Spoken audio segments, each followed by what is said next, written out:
राधे राधे। जय श्री कृष्णा। स्वागत है आप सभी का राधे कृष्ण भक्ति में। आज इस वीडियो में हम आपको सर्तिला एकादशी की कथा और महत्तम सुनाएंगे। कथा सुनने के लिए हाथ में फूल या तिल ले लें। अब हम कथा शुरू करते हैं।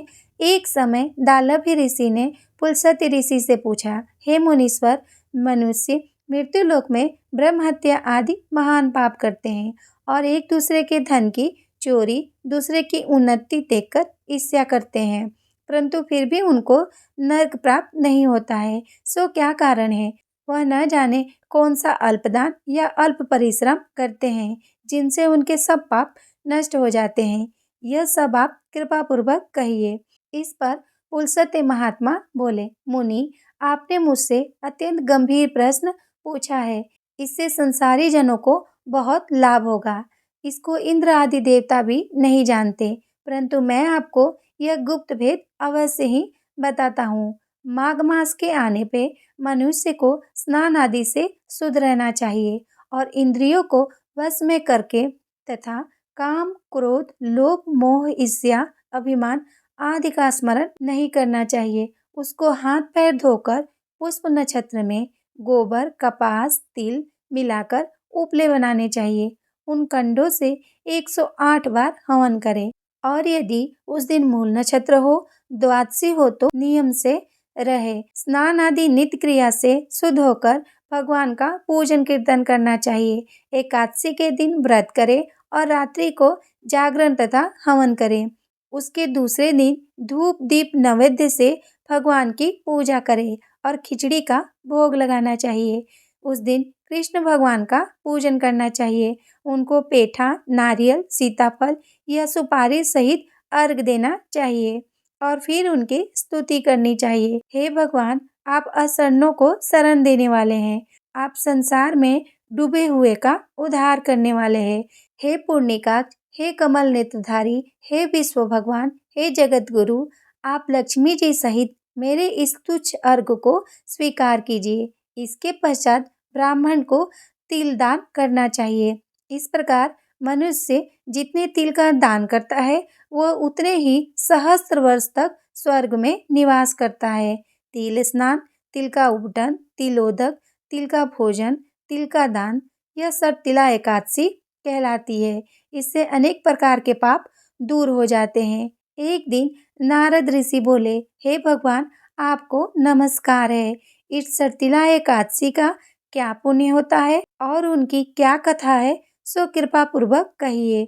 श्री कृष्ण भगवान बोले, हे नारद, मैं तुमसे आंखों देखी सत्य घटना कहता हूँ, ध्यान पूर्वक सुनो। प्राचीन समय में मृत्युलोक में एक ब्राह्मणी रहती थी। वह सदैव व्रत किया करती थी। एक समय वह 1 माह तक व्रत करती रही। उससे उसका शरीर अत्यंत दुर्बल हो गया। वह अत्यंत बुद्धिमती थी, परंतु फिर भी उसने कभी भी देवताओं तथा व्रतों से अपना मन स्थिर नहीं किया। इस प्रकार मैंने सोचा कि ब्राह्मणी ने व्रत आदि से अपना शरीर शुद्ध कर लिया है और इसको वैष्णव लोक भी मिल जाएगा, परंतु इसने कभी भी अन्न दान नहीं किया है। इससे इसकी तृप्ति होना कठिन है। ऐसा सोचकर मैं मृत्यु लोक में गया और उस ब्राह्मणी से अन्न मांगा।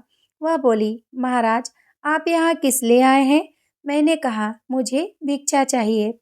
इस पर उसने मुझे एक मिट्टी का पिंड दे दिया। मैं उसे लेकर स्वर्ग लौट आया। कुछ समय बीतने पर वह ब्राह्मणी भी अपना शरीर त्याग कर स्वर्ग आई।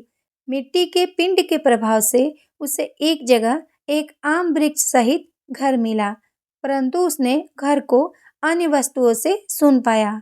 वह घबराई हुई मेरे पास आई और कहने लगी, हे भगवान, मैंने अनेकों व्रत आदि से आपकी पूजा की है, परंतु फिर भी मेरा घर वस्तुओं से रहित है। सो क्या कारण है? मैंने कहा, तुम अपने घर को जाओ और देव स्त्रियां तुम्हें देखने आएंगी। जब तुम उनसे सर्तिला एकादशी का पुण्य और विधि सुन लो, तब ही द्वार खोलना। भगवान के ऐसे वचन सुनकर वह अपने घर को गई। जब देव स्त्रियां आई और द्वार खुलवाने लगी, तब वो ब्राह्मणी बोली कि यदि आप मुझे देखने आई हैं, तो सर्तिला एकादशी का महत्तम कहिए।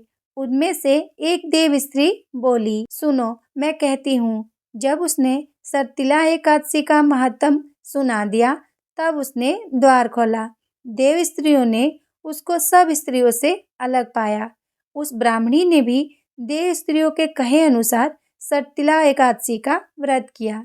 इसके प्रभाव से उसका घर धन्य धान्य से भरपूर हो गया।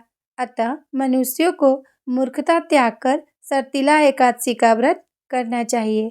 इससे मनुष्यों को जन्म जन्म में आरोग्यता प्राप्त हो जाती है। इस व्रत से मनुष्य के सभी पाप नष्ट हो जाते हैं। इस तरह हमारी एकादशी की कथा पूर्ण होती है। अब हम सर्तिला एकादशी की दूसरी कथा सुनेंगे। प्राचीन काल में वाराणसी में एक गरीब अहीर रहता था। वह जंगल से लकड़ियां काटकर बेचने का काम करता था। जिस दिन लकड़ियां नहीं बिकती थी तो उसके परिवार को भूखा ही रहना पड़ता था। एक दिन वह साहूकार के घर लकड़ियां बेचने गया। साहूकार के यहाँ उसने देखा कि किसी उत्सव की तैयारी चल रही है। अहीर ने सेठ से डरते डरते पूछा, सेठ जी यह किस चीज की तैयारी हो रही है? सेठ जी ने बताया कि यह सर्तिला एकादशी की व्रत की तैयारी हो रही है। इस व्रत के करने से गरीबी, रोग, पाप, हत्या आदि भव बंधनों से छुटकारा तथा धन्य एवं पुत्र की प्राप्ति होती है।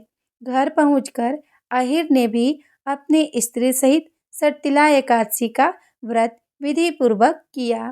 फलस्वरूप वह कंगाल से धनवान हो गया। बोलिए भगवान विष्णु की जय। अब आपने जो हाथ में तिल और फूल लिया है उसे भगवान की फोटो के पास अर्पित कर दे। राधे राधे। जय श्री कृष्ण।